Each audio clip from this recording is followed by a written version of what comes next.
안녕하세요. 녹색정의당 상임선대위원장 김주두입니다. 녹색정의당 선대위는 지난 주말 성평등 총선 서포터스 발족식과 노동 선대본 발대식을 진행했고요. 어제는 호남과 대구, 경북, 충남 등 지역 선대본 출범 행사를 갖고 본격적인 총선 행보에 돌입하고 있습니다. 이번 총선의 첫 번째 과제이자 시대 정신은 정권 심판이라고들 합니다. 정권 심판은 부인할 수 없는 이번 선거 구도의 첫 번째 핵심 가치임은 분명합니다. 문제는 정권 심판이 어떻게 하느냐인 것 같습니다. 정권 심판이 거대 야당의 승리로만 귀속돼서는 진정한 정권 심판이 될 수 없습니다.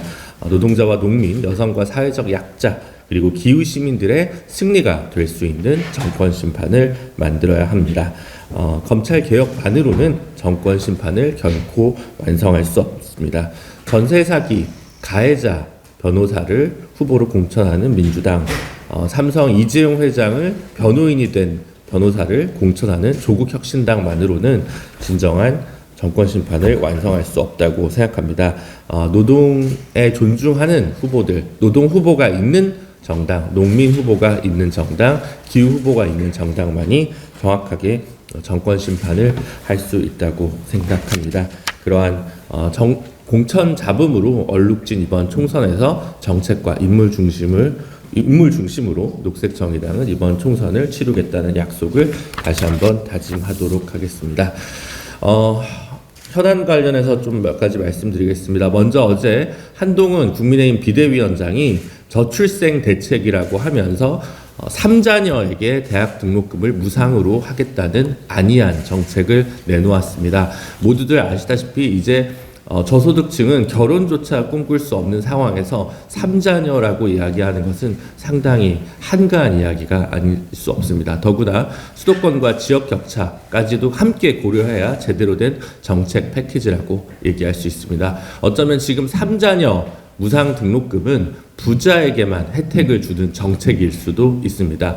어제 녹색정의당은 저출생 공약을 발표한 바가 있습니다. 5대 정책은 어제 발표했지만 다시 한번 핵심적인 내용을 말씀드리자면 결혼 혹은 생활 동반자가 된 이에게 먼저 10년 동안 공공주택을 공급을 하고 아이를 출산할 경우에 10년 더 연장하는 것을 기본 뼈대로 하고 있습니다.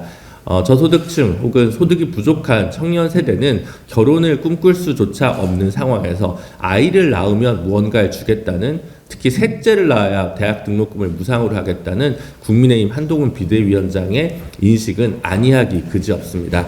대학 등록금 무상 물론 중요합니다. 일의 우선순위가 그러나 셋째부터 무상 등록금이라는 것도 대단히 아니한 정책입니다. 녹색정의당은 이번 총선 공약 1호로 지방대부터 무상교육이라는 정책을 이미 내놓은 바 있습니다.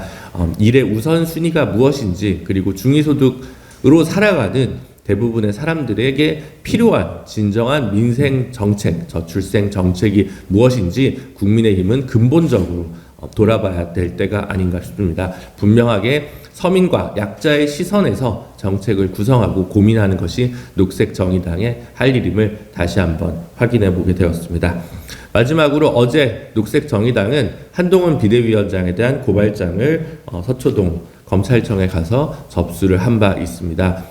법률 전문가라고 법무부 장관 출신이라고 하는 한동훈 비대위원장이 선거법의 기본조차 제대로 잊고 군내에서 마이크를 잡으면서 후보들의 호명하며 직접 지지를 요청한 것은 엄연한 선거법 위반입니다. 대구시 선관위가 이 일을 그대로 권력 앞에서 무릎 꿇으면서 묵과해서는 안 될 것이라고 생각합니다. 공정선거, 불법선거가 일어나지 않기 위해서는 거대 양당의 대표부터 솔선수범하는 자세가 필요합니다.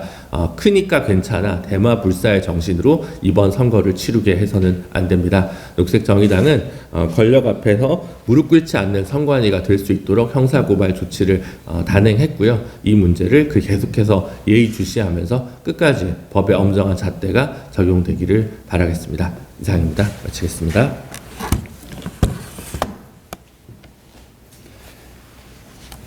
윤석열 정권의 민생 파탄과 외교 실책, 무능과 불통의 막무가내 정치의 신물을 느낀 많은 국민들이 이번 총선에서 정권 심판을 염원하고 있습니다. 하지만 국민들은 점점 걱정이 커지고 있습니다. 저들이 과연 제대로 정권을 심판할 수 있을까? 정의로운 정권 심판의 주체가 될 수 있을까?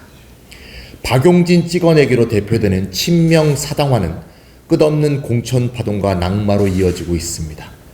당이 독재인데 어떻게 다른 독재에 맞설 수 있는지 국민들은 의아해하고 있습니다.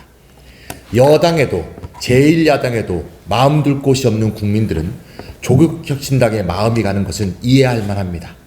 하지만 국민들의 의문은 해소되지 않습니다. 검찰개혁은 필요하지만 검찰개혁에 실패하고 윤석열을 키웠던 사람들이 어떻게 이제는 그것을 이룰 수 있다는 것인지, 또한 검찰개혁만으로 우리 사회의 거대한 위기와 불평등 구조를 어떻게 개혁할 수 있다는 것인지 말입니다. 국민들은 각 당의 비례명부를 비교하기 시작하고 있습니다. 검사, 기업인, 변호사, 교수, 의사, 고위공직자, 전문직 일색인 비례명부에서 국민들은 직전 권력의 냄새를 맡고 있습니다. 이때 청산의 정치는 기득권을 다른 기득권으로 대체하는 것으로 귀결되고 말 것입니다. 이에 반해 녹색정의당은 노동자, 농민, 청년, 기후, 지역, 인권, 여성, 소수자, 장애인의 목소리로 비례명부를 채웠습니다. 노동선대본, 기후위기 대응 선대본, 성평등 선대본 등을 잇따라 출범시켜 기후위기 대응, 불평등과 차별 해소를 위한 장도에 올랐습니다. 녹색정의당이야말로 정권을 정의롭게 심판할 수 있습니다. 녹색정의당이야말로 기득권 양당이 해결할 의지조차 없는 문제를 해결할 유일한 제3정당입니다. 국민 여러분, 기호 5번 녹색정의당을 선택해 주십시오. 보통 시민들의 다양한 의견을 제22대 국회에서 대변하겠습니다. 네, 감사합니다. 감사합니다. 수고하셨습니다.